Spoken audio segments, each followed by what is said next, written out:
اهلا بيكم في حلقه جديده من اومنيفيرس واتشر. النهارده احنا هنتكلم عن فلاش، نشوف هما كام واحد ونشوف مين اسرعهم. مبدئيا مش كل السبيسترز اللي بيجروا او المتسارعين اسمهم فلاش. فلاش ده لقب اختص بيه بعض الابطال، وباقي السبيسترز التانيين مسمين نفسهم اسامي تانية. فلاش اتقدم لاول مره سنه 1940، وحملت عباءة البطل فلاش أبطال كتير، وأولهم جاي جاريك بطل الجولدن إيدج بطل الجامعة المحبوب.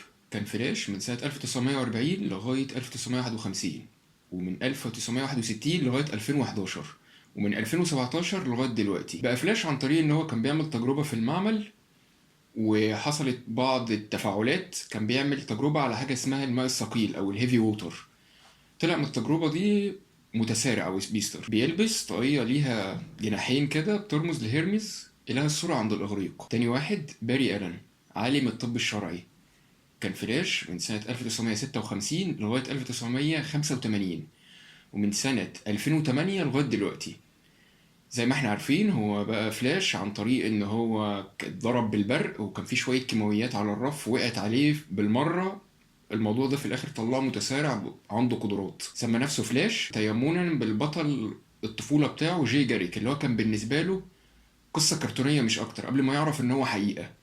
وزي ما احنا عارفين ان جاي جاريك اللي بيمثل الجولدن ايدج قابل باري ألان اللي بيمثل سيلفر ايدج في احداث قصة فلاش اوف تو وورلدز اللي حصلت سنة 1961، اللي أسست بعد كده مفهوم المالتيفيرس. تالت واحد وولي ويست، ابن أخو أيريس ويست. أيوة ابن أخوها مش أخوها زي ما هو طالع في المسلسل. ده كان فلاش من سنة 1986 لغاية 2011، ومن 2016 لغاية دلوقتي. أخد قدراته عن طريق تجربة مماثلة طبق الأصل للي حصل لباري ألان. سمى نفسه كيد فلاش وبعد كده بقى فلاش. الناس اللي مركزة في التواريخ هتلاقي ان باري ألان كان فلاش لغاية 1985، لغاية لما حصلت الكرايسيس اون الفاينايت ايرسز لما مات، وبعد كده رجع بعدها ب 23 سنة بعد ما حصلت الفاينال كرايسيس. وبالنسبة لولي ويست بقى فلاش من 1986 من بعد ما باري مات لغاية 2011. اللي متابع معانا هيفتكر 2011 حصل النيو 52، اتحبس في السبيد فورس ورجع سنة 2016 لما باري ألان شده من السبيد فورس في بداية قصة ريبيرث.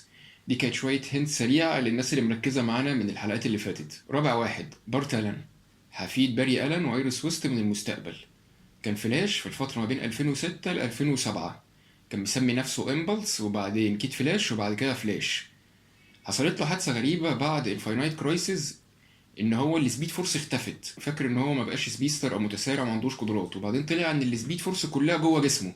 موضوع غريب جدا. الاربعه دول بيشتركوا ان على الاقل كانوا اساسيين في فرقه من التالي اساميهم، اللي هي جاستس سوسايتي اوف امريكا جي اس اي او الجاستس ليج او التايتنز. في ناس تانية حملت عباءة فلاش زي جيسي شامبرز اللي هي مشهوره باسم جيسي كويك، جون فوكس سبيستر مش معروف من القرن 23 مش معروف اسمه، يبقى ابو سيلا الان. سيلا الان بعد كده اللي هي بقية التجسيد الحي للسبيد فورس. في واحد من القرن 22 اسمه بلين الان، وفي بيزورو فلاش. كل فلاش بيشتركوا ان عدوهم دايما كان الريفرس فلاشز بالجمع، ان هم كذا واحد، والروجس.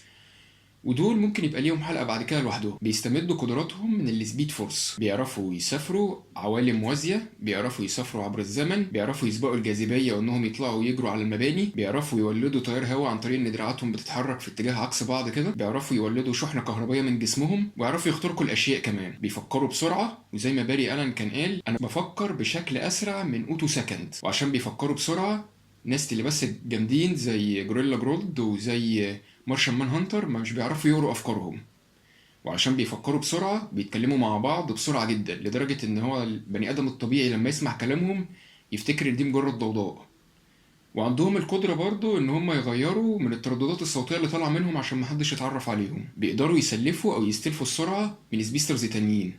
لما يجي يجروا في هالة كده بتبقى حواليهم بتمنع الهواء انه يمزقهم اثناء الجري. بيخفوا وبيتعالجوا من الجروح والامراض بشكل سريع جدا. فلاش سابق سوبرمان مرات كتير جدا، سوبرمان كسب في عدة مرات منها، بس فلاش اعترف ان هو كان بيسيب سوبرمان يكسب عشان ده من اجل الاعمال الخيرية. في قصة فلاش ذا هيومن ريس، فلاش وولي ويست سافر من اطراف الكون من اخر حتة فيه لغاية الارض بشكل اسرع من تليبورتيشن زي ما قلنا في الحلقة اللي فاتت. اللي عمله ده عن طريق ان هو امتص طاقة حركية او كينيتيك انرجي كبيرة جدا، ووصل في وقت اسمه بلانك انستنت.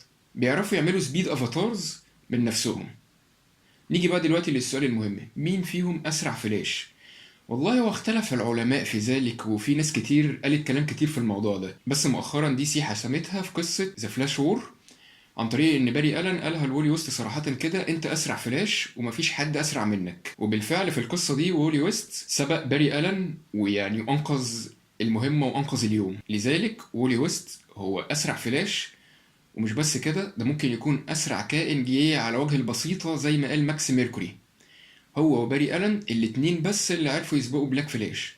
بلاك فلاش ده باختصار المفروض السبيسترز او المتسارعين، الناس اللي بتجري، الموت مش بيلحقهم، هم سرعة جدا عليه. الموت عمل نسخة من نفسه سبيستر برضو بيجري وراهم عشان يموتهم. النسخة دي اسمها بلاك فلاش.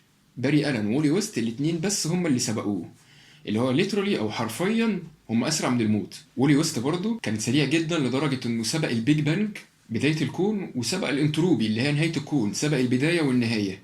ده غير برضو اللي عمله في قصة ذا هيومن ريس لما هو امتص طاقة حركية وانه بقى اسرع من التليبورتيشن. كانت سرعته مليارات اضعاف اضعاف اضعاف سرعة الضوء. فولي ويست هو اسرع سبيستر. بس كده، دي كانت حلقة سريعة عن الفلاش، نعرف هما كام واحد، وفي الاخر نجاوب على السؤال التقليدي اللي هو مين فيهم اسرع فلاش. الحلقة الجاية احنا هنتكلم عن حاجة جديدة. لغاية الحلقة الجاية ما تنساش تعمل لايك وشير وتناقش معانا في الكومنتس، قول لنا انت عايزنا نتناقش في الحلقات الجاية. الحلقة دي كانت عشان خاطر كان في حد كان بيسألنا السؤال ده بقاله فترة. لو انت مش عامل سبسكرايب كمان اعمل.